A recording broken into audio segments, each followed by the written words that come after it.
Nasa linya natin si Ginoong Gremil Nas, spokesperson, OCD Region 5. Alam natin ang sitwasyon dyan po sa Bicol Region. Kaugnay pa rin po ng problema natin sa Mayon. At the same time, yung pong naging pananalasa po ng Bagyong Ada.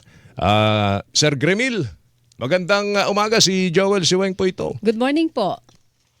So good morning po, Ma'am and Sir, and sa po na nakikinig po sa atin ngayon. Ano pinakahuling development po dyan sa Region 5? Kaugnay po ng pananalasa po ng bagyo. At the same time, yung problema po natin sa Mayon. Sa ngayon po, improving weather din naman po ngayon sa Bicol Region, specifically dito po sa station namin sa Legazpi City, Albay. And sa ngayon, hinintay lang po namin yung mga official decampment reports ng mga LGUs since meron po tayong 9,995 families or 32,804 persons na nag-evacuate dahil sa banta ni Bagyong Ada. Pero nagsisimula na po silang magsibalikan ngayon sa kanilang mga bahay. Ang information po, meron na rin pong nag-start mag-decamp kahapon. Meron na din po for today. Yung official report na lang po ng decampment ang hinintay po namin. Doon sa mga lugar ba kung saan nagsilikas yung napakaraming pamilya na yan, Sir Gremil, ay dinaanan ba ng baha o kaya lang lahar? Diyan po sa ibang parts ng Bicol Region, ito po yung mga at risk po for the threat sa coastal areas, sa landslide areas, and also sa flooding. Dito naman po sa Albay, na kung saan meron po tayong nasa 8,465 families na apektado. Ang nag-evacuate po sa Albay, nasa 5,900, pero I think nasa 50% po dyan yung for lahar flow na threat. Pero meron bang aktwal na lahar na rumagasa po galing sa may bahagi ng Mayon? Yun po dun sa Barangay Masarawag, Masarawag. reported po siya as flooding dyan po sa Barangay Masarawag sa Ginubatan. Pero based sa experience po namin, may halo na rin po kasi ang debris na galing sa Mayon Volcano. So for the past years, talagang kapag umuulan po ng malakas, kahit wala pong bagyo, basta malakas pa ang ulan, may dumadaan po talaga doon. Ang problema kasi do, Joel and Sir Gremil, di ba? Pag ang baha, may kasama ng lahar, ang hirap mo nang linisin yan. Ay, yung naman. mga daanan ng tubig. Naninigas na yan. Ano yan nababarahan na ng tuluyan, Sir Gremil? Yes po, ma'am. Kaya ang short-term plan solution ay well-coordinated naman din po yan sa ating mga response agencies like BFP para makatulong sa pag-clearing.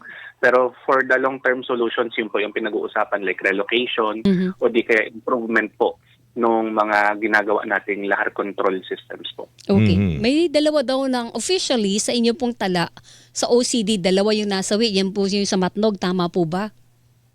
Yes po, ma'am. May dalawang unvalidated na report. Considered pa namin kasi, ma'am, na unvalidated kasi hindi pa siya pinopronounce ng dead and the missing cluster namin sa regional level na related sa ADA.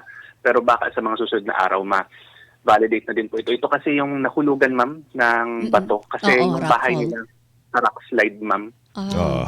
Wala naman tayong na iulat na nawawala, Sir Gremil. Thankfully, sir, wala naman pong reported missing. That's good. Okay. Meron pa bang, sorry Joe, Sige. meron pa bang natitira, Sir Gremil, na binabahang lugar ngayon sa Region 5 base sa monitoring nyo? Sa ngayon, ma'am, may officially reported pa kayo sa amin, ma'am, na 158 areas na may baha.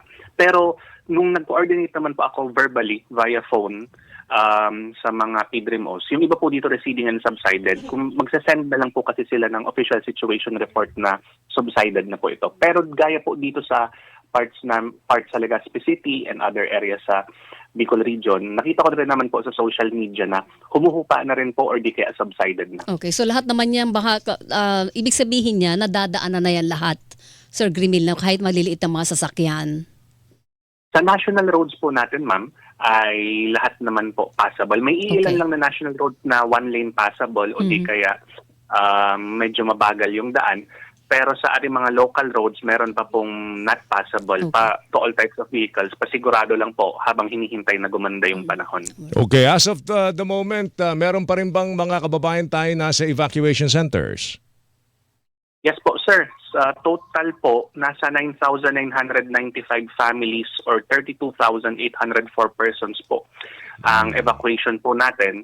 Pero yung nga, sir, hinihintay lang din po namin official reports ng decampment para may reflect na po namin na bumababa na rin yung number of current evacuees natin. Alright. Sir Gremil, thank you. Sir, Salamat thank sa you. oras. Thank you. Thank you very much po. Ganda Good morning. umaga si Ginoong Gremil Nas, spokesperson OCD Region 5, baka Kapuso.